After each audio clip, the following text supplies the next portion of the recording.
Merci beaucoup, Excellence Monsieur le Ministre, Mesdames et Messieurs, pris dans vos titres, rangs et grades respectifs. C'est un honneur et une opportunité pour nous d'être là ce matin à l'occasion de ces échanges que nous avons entamés depuis le mois de décembre avec les différentes sectorielles.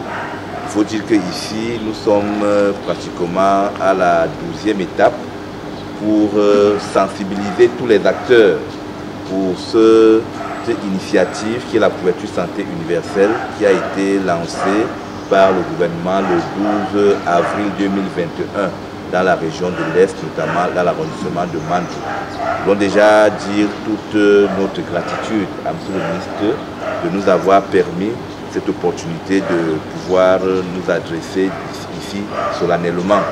Et nous voulons également dire notre joie de pouvoir participer à cette levée de couleurs. Personnellement, ça fait vraiment plusieurs années que je n'ai pas participé à une telle cérémonie patriotique. Je pense que ça fait vraiment revivre un bon nombre de choses. Et je pense que nous avons également copié ça dans nos services respectifs. C'est ici ce matin, nous allons échanger sur la couverture santé universelle. Il faut dire qu'en décembre 2017, le 31 décembre, dans l'adresse à la nation, le chef de l'État avait instruit au gouvernement de mettre progressivement en place, de concrétiser la réflexion sur la mise en place progressive de la couverture santé universelle. Alors, il faut quand même dire qu'il y a un contexte.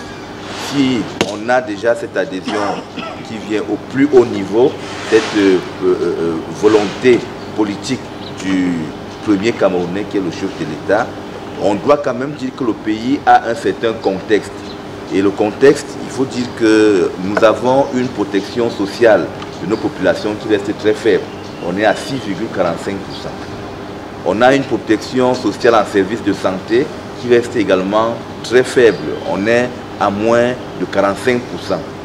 Il faut également dire que si en 2012, les comptes nationaux de la santé disaient que la dépense pour les ménages était autour de 475 milliards, les comptes de la santé actuels, c'est-à-dire ceux de 2019 publiés en 2023, ont montré qu'on est passé de 475 milliards à plus de 625 milliards, soit environ 72,21%, contre 70% en 2012. Ce qui montre que les ressources, les dépenses des ménages pour leur santé a également augmenté. Et vous pouvez constater avec moi que si les ménages dépensent énormément pour leur santé et que ces dépenses vont croissant, c'est un signe qui montre qu'on est dans un cercle vicieux où on aura la difficulté pour ces ménages de pouvoir être productifs et de pouvoir apporter une valeur ajoutée à notre économie. Donc lorsqu'on va dans de ce contexte-là, il faut également rappeler que depuis plusieurs années, le gouvernement et l'État tout entier a manifesté la volonté d'apporter une aide aux citoyens en améliorant leur accès aux soins de santé. Et c'est pour cela que vous avez vu de manière verticale plusieurs programmes d'aide. Le programme de lutte contre le sida, le paludisme, la tuberculose, on a des campagnes qui sont financées. Il y a plein d'actions qui sont menées pour faciliter cet accès aux soins de santé. Bien évidemment, en fonction des questions épidémiologiques et du profil de notre pays. Alors, après plusieurs années, le gouvernement s'est bien rendu compte que si tout ceci était fait pour l'atteinte de la couverture santé universelle, il y avait quand même des manquements. C'est-à-dire qu'on évoluait de manière verticale, il n'y avait pas une transversalité, il y avait un problème d'efficience, il y avait un certain nombre de difficultés.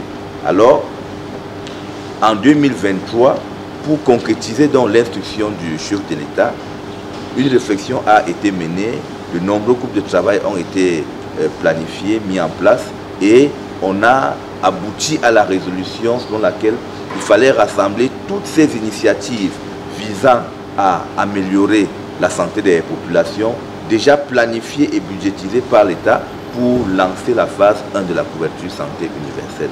Alors, quel est l'objectif général ici? Il s'agit simplement de pouvoir faciliter l'accès aux soins de santé de qualité dans le panier qui est retenu en brisant toute forme de barrière financière. Et c'est une phase que nous avons pensé étaler sur un certain nombre d'années. Ce qui veut dire que spécifiquement, il s'agit pour nous d'avoir 3 objectifs. Le premier objectif pour nous, c'est d'ici 2025, on doit pouvoir couvrir au moins 80% de la cible qui est retenue dans cette phase-là. On doit pouvoir couvrir 80% de cette cible en service. Et on doit pouvoir nous rassurer que pour ces services qui sont retenus dans la phase 1, 80% des personnes en bénéficient sans pouvoir dépenser un frais de manière directe. Donc voilà un peu globalement les objectifs spécifiques. Alors dans cette phase, vous avez certainement le flyers, qu'est-ce qui a été retenu comme panier de soins? Parce qu'il faut dire nous y allons progressivement. Et ici, il faut déjà rappeler que la couverture santé universelle a ce volet, a cette différence de l'assurance maladie que en dehors des aspects de prise en charge, c'est-à-dire du curatif, on a les actions préventives et promotionnelles. Et je pense que M. le ministre, dans son propos préliminaire, l'a si bien rappelé, nous avons de nombreuses activités avec le ministère de la Jeunesse dans ce cadre-là, le cadre de la promotion de la santé, le cadre de la prévention de la maladie. Ce sont donc 2 interventions